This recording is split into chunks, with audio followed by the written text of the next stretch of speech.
Astra the Lonely Airplane, story by Julie Whitney and illustrations by Michelle Simpson. Astra was a lovely airplane, big, shiny, and white, with black and red stripes down her left and her right. At 55 feet long and standing 22 feet tall, Astra could best be described as anything but small. She had two big, powerful engines and 55-foot wings, and flying super fast was her very favorite thing. At 600 miles per hour, she could climb to 45,000 feet. Yes, Astra was indeed one of the finest in the fleet. Inside, she had a big, soft couch and comfy leather seats, and a galley filled with soft drinks and yummy tasting treats. She had a giant TV screen and a refrigerator too. In fact, you could say she was a mini house that flew. She had a playful sense of humor and a smile for all she met. Everything you could ask for in a big luxury jet. The kind man who flew Astra was known as Captain Dan, one of the finest pilots in or over all the land. He washed and waxed Astra, filled her tires with air, fueled her tank up weekly, and gave her lots of care.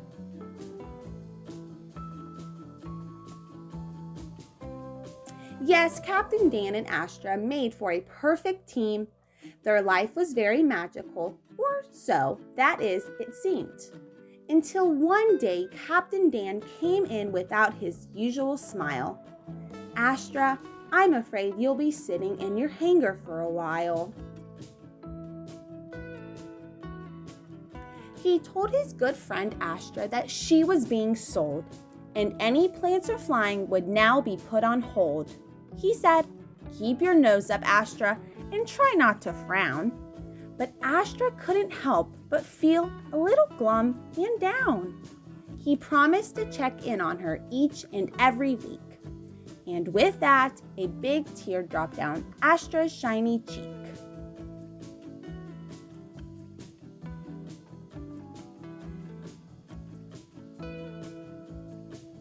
When Captain Dan left Astra, she felt very much alone, and Astra wondered whether she would ever again be flown. The days were long and the nights were cold. The snacks in her galley began to grow mold.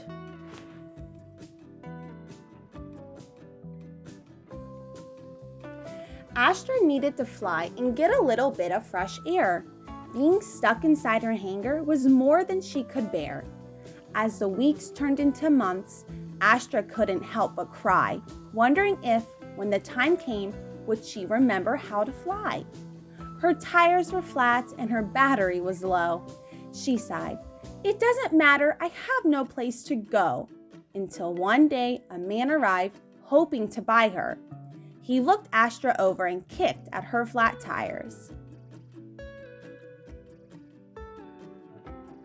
He scowled and said, "This plane is too old. And what is that strange smell? Could it be mold? But let's take her up and see what the old gal can do." And so higher and higher clever Astra flew. She chuckled as she flew him through a giant storm cloud. This will teach him for being so rude and loud.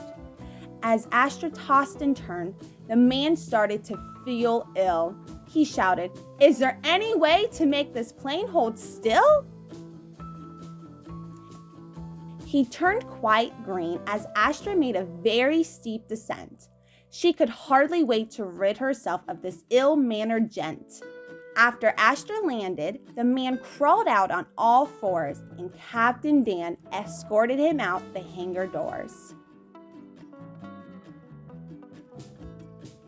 Next, a man came by who was quite large and tall and complained, "This plane may be a little too small."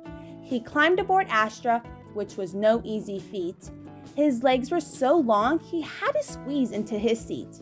He struggled with his seatbelt, which was far too short, as Astra took off with a chuckle and a snort. The man's head hit the ceiling and his arms hit the floor, and he shouted, "I don't think I can take any more." So Astra took a nosedive, and as she started to fall, she laughed. "This will teach him once and for all." "I certainly won't be buying this plane," said the man, and Astra grinned proudly at Captain Dan.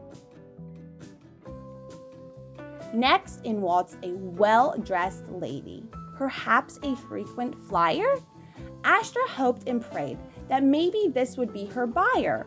But as they flew, the lady said, "This plane is much too hot. I think I would be happier just sailing on my yacht." So Astra cranked her air conditioning as high as it would go. Then the lady put on her coat and gloves as the air began to blow. "This plane's too cold," the lady said. So Astra cranked her heat, and by the time they landed, the lady was red as a beet. As the lady strutted off, complaining she was hot, Astra began to worry that she never would be bought.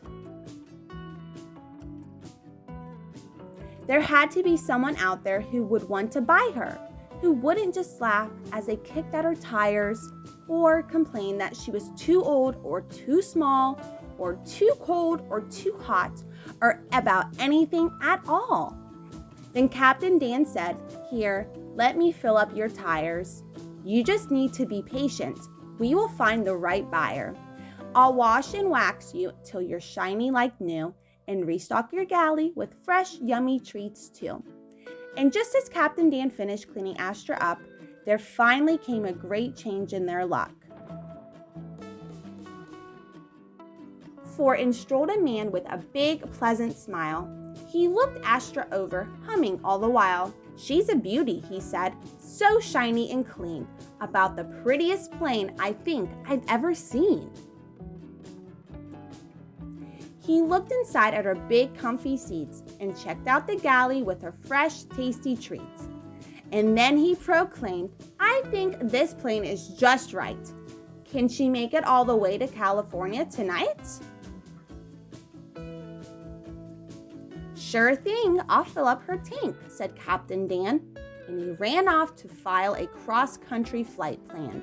But first, he said to Astra, "We'll soon have a new home. No more nights spent in your hangar alone."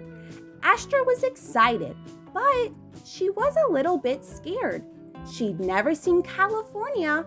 Would she like it there? But Captain Dan assured her, "We have nothing to fear. It's beautiful, with a rain just a few times a year." So Astra took off and climbed higher and higher. "This is such a smooth ride," marveled Astra's new buyer. Once Astra reached a height of 45,000 feet, the nice man relaxed and kicked up his feet.